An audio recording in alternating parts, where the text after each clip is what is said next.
Foreground and background color. Foreground means the color that is in front. Background means the color that is in back or behind.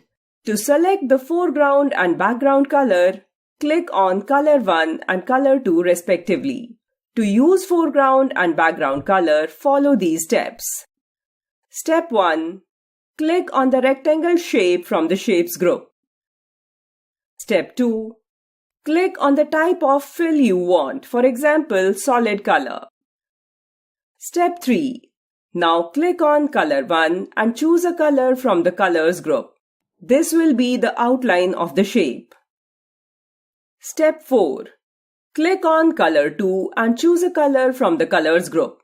This will be the color that fills in the rectangle. Step 5. Now, bring the mouse in the drawing area and draw the shape. Step 6. Similarly, draw a circle inside the rectangle and choose a different color for it.